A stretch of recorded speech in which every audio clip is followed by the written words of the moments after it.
اچھا مزے کی بات سنیں کہ اگر ایک دفعہ سبحان اللہ حرم میں کہے تو شریعت کہتی ہے کہ 1,00,000 کا ثواب، تو 1260 ضرب 1,00,000 126 ملین زمینیں ایک مرتبہ سبحان اللہ کہنے پر اللہ آخرت میں اتنی بڑی جنت دیتے ہیں کہ وہ 126 ملین زمینوں کے برابر ہے۔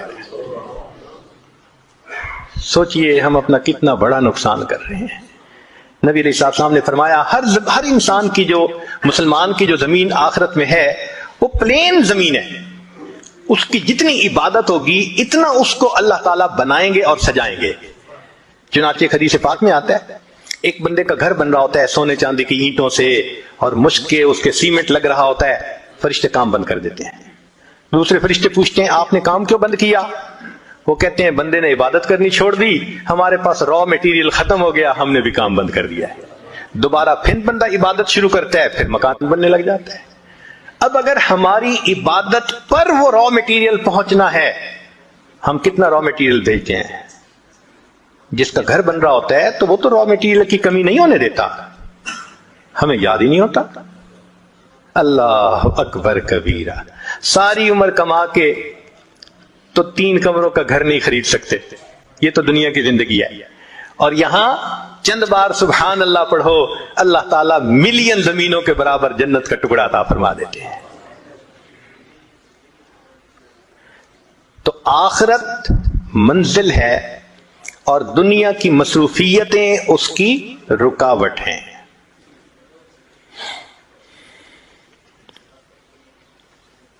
ہمارے مشائخ نے کہا، بات ذرا پتے کی ہے، امید ہے کہ آپ اس کو یاد رکھیں گے۔ فرمایا دنیا کام کی جگہ، دنیا کام کی جگہ، قبر آرام کی جگہ اور جنت انعام ملنے کی جگہ۔ دنیا کام کی جگہ، قبر آرام کی جگہ اور جنت انعام ملنے کی جگہ۔ جو بچہ محنت کرتا ہے اسی کو انعام ملتا ہے۔ ہم دنیا میں محنت کریں گے آخرت کی تو پھر آخرت میں انعام پائیں گے، اور اگر دنیا ہی میں ہم نے دل لگائے رکھا اور آخرت یاد ہی نہ رہی اور دنیا کی محبت لے کے چلے گئے تو پھر پتہ ہے آخرت میں ہوگا کیا؟ مشائخ نے لکھا ہے اللہ تعالیٰ قیامت کے دن دنیا کو ایک بوڑھی عورت کی شکل میں کھڑا کریں گے، بہت کبھی صورت ہوگی، اور پھر فرمائیں گے کہ جب سے میں نے تمہیں پیدا کیا میں نے تمہیں کبھی رحمت کی نظر سے نہیں دیکھا، ایک مرتبہ بھی نہیں دیکھا، میں اب بھی تمہاری طرف نہیں دیکھنا چاہتا، اس کو لے جاؤ جہنم میں۔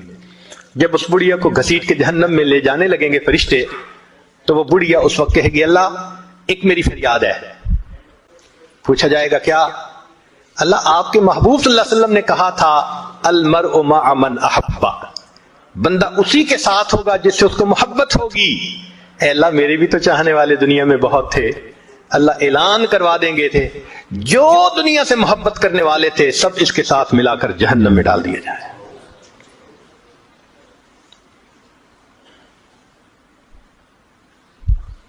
تو قبر ہماری منزل ہے، غفلت اس کی رکاوٹ ہے۔ آخرت ہماری منزل ہے اور دنیا اس کی رکاوٹ ہے۔ اب تیسری بات کہ اللہ رب العزت کی معرفت یا اللہ سے تعلق حاصل کرنا یہ ہماری منزل ہے اور ہمارا نفس اس کی رکاوٹ ہے۔ اللہ ہماری منزل ہے اور نفس اس کی رکاوٹ ہے۔ 2 طرح کی پوجا ہوتی ہے، ایک ہے اللہ کی پوجا کہ ہر حال میں اللہ کی منشا کو پورا کرے، ایک ہے کہ نہیں اچھی لگی تو بات کر لی، اور اگر طبیعت کے خلاف ہے شریعت کا حکم تو طبیعت پہ عمل کر لیا۔ یہ نفس کی غلامی ہوتی ہے۔ یاد رکھیں زر پرستی، زن پرستی، شہوت پرستی، بت پرستی، نفس پرستی، یہ تمام کی تمام بت پرستی کی اقسام ہیں۔ خدا پرستی کوئی اور چیز ہے۔ اللہ کو پوجنا یعنی اللہ کی ہر حال میں ماننا یہ الگ چیز ہے۔ ایک بات ذہن میں رکھیے، اس دنیا میں اللہ رب العزت کے بعد جتنی نفس کی پوجا کی گئی اتنی پوجا کسی اور بت کی نہیں کی گئی۔ انسان نے سب سے زیادہ اپنے نفس کو پوجا ہے اللہ کے بعد۔ قرآن مجید میں فرمایا اَفَرَأَيْتَ مَنِ اتَّخَذَ إِلَٰهَهُ هَوَاهُ، کیا دیکھا آپ نے اسے جس نے اپنی خواہشات کو اپنا معبود بنا لیا؟ تو قرآن پاک سے ثابت ہو رہا ہے کہ انسان اپنے خواہشات کی پوجا شروع کر دیتا ہے، وہ خدا کا پجاری نہیں رہتا، وہ نفس کا پجاری ہوتا ہے۔ ہمیں فیصلہ کرنا ہے کہ ہم کس کے پجاری ہیں۔ اگر ہم بدنظری کرتے ہیں ہم حکم خدا کو چھوڑ کر نفس کی مانتے ہیں۔ اگر انٹرنیٹ پہ بیٹھ کے غیر عورتوں کو دیکھتے ہیں ہم اللہ کی نہیں مانتے، ہم نفس کی مانتے ہیں۔ اگر ہم موقع آنے پہ جھوٹ بول دیتے ہیں خدا کی نہیں مانتے، نفس کی مانتے ہیں۔ اگر ہم اپنے مسلمان بھائی کو دھوکہ دے دیتے ہیں ہم خدا کی نہیں مان رہے، ہم نفس کی مانتے ہیں۔ تو ہمارا معبود پھر خدا نہ رہا، ہمارا معبود تو نفس بن گیا۔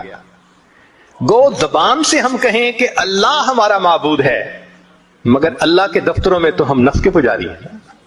دیکھنا تو یہ ہے کہ اللہ کے دفتر میں کیا لکھا گیا۔ چنانچہ عزیز بستامی رحمۃ اللہ فرماتے ہیں کہ میں نے خواب میں اللہ تعالیٰ کا دیدار کیا تو میں نے کہا اے اللہ میں آپ تک آنا چاہتا ہوں۔ فرمایا دع نفسک وتعال، اچھا اپنے نفس کو چھوڑ دو تم میرے تک پہنچ جاؤ گے۔ تو بائیزید بستامی رحمۃ اللہ کہا کرتے تھے جنت 2 قدم ہے، جنت 2 قدم ہے۔ اپنی محفل میں فرماتے تھے جنت 2 قدم ہے۔ کسی نے کہا حضرت کیا مانا جنت 2 قدم ہے؟ فرمایا دوست پہلا قدم اپنے نفس پہ رکھ لے تیرا دوسرا قدم جنت پہنچے گا۔ تو ہمیں اپنی نفس کی خواہشات کو توڑنا ہے جو شریعت کے خلاف ہے۔ جب تک ان خواہشات کو نہیں توڑیں گے اس وقت تک ہم اللہ کے فرما برداروں میں شامل نہیں ہو سکیں گے۔ چنانچہ آج کے دور میں غیر محرم کا فتنہ یہ تمام فتنوں سے بڑھ گیا ہے، ٹاپ پہ ہے۔ عورت کے دل میں شیطان ڈالتا ہے کہ بن سنور کے نکلو، وہ بیچاری بے پردہ بن سنور کے نکلتی ہے اپنے حسن کی زکات نکالنے کے لیے۔ حدیث پاک میں آتا ہے بے پردہ عورت جب گھر سے نکلتی ہے شیطان کا ایک گروپ اس کے پیچھے لگ جاتا ہے، وہ لوگوں کو متوجہ کرتا ہے، لوگوں دیکھو اس کو۔ اب لوگ اس کو دیکھتے ہیں تو عورت سے بے پردگی کروائی شیطان نے اور مرد سے بد نظری کروائی، نتیجہ کیا ہوا؟ یہ بھی گناہگار وہ بھی گناہگار۔ اور آج کل تو نوجوان بچے اور بچیوں کو لگتا ہے کہ بس ایک ہی چیز کی تلاش ہے۔ ایک وقت تھا جب نوجوان آپس میں ایک دوسرے سے عہد کرتے تھے اتنی تہجد پڑھا کریں گے، اتنا روزہ رکھیں گے، اتنی تلاوت کریں گے، اس میں مقابلہ ہوتا تھا۔ آج تو یا انٹرنیٹ ہے یا فیس بک ہے، اسی کے اوپر وقت گزرتا جا رہا ہے۔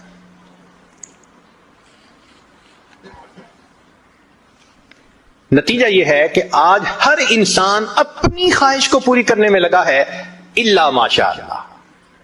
ایک زمانہ تھا صرف نوجوانوں کے اوپر بندے کو فکر ہوتی تھی کہ ذرا کچی سی عمر ہے بہک نہ جائیں، آج تو بوڑھوں کا پتہ نہیں ہے۔ ایک نوجوان میرے پاس آیا، اس کی عمر 18 سال تھی، زاروں قطار رونے لگا، اتنا رو رہا تھا کہ میرا جی چاہ رہا تھا اگر کوئی کام میرے بس میں ہوتا نا تو میں بچے کے آنسو پوچھ لیتا، میں اس کام کو کر دیتا۔ میں نے اس کو کہا بچہ تم کیوں اتنا رو رہے ہو، کیا ہوا؟ کہنے لگا میری دادوں کے لیے دعا کریں۔ 18 سال کا نوجوان بچہ نیک دادوں کے لیے رو رہا ہے، کیا ہوا؟ کہنے لگا 2-3 سال سے دادا ابو فوت ہو گئے اور میری دادو انٹرنیٹ پہ روزانہ 2 سے 3 گھنٹے بیٹھ کر ننگی تصویریں دیکھتی ہے۔ آج بچہ آ رہا ہے اپنی دادوں کے بارے میں پریشان ہو کر، وہی زمانہ آ گیا، بوڑھے بھی فتنے سے محفوظ نہیں رہے۔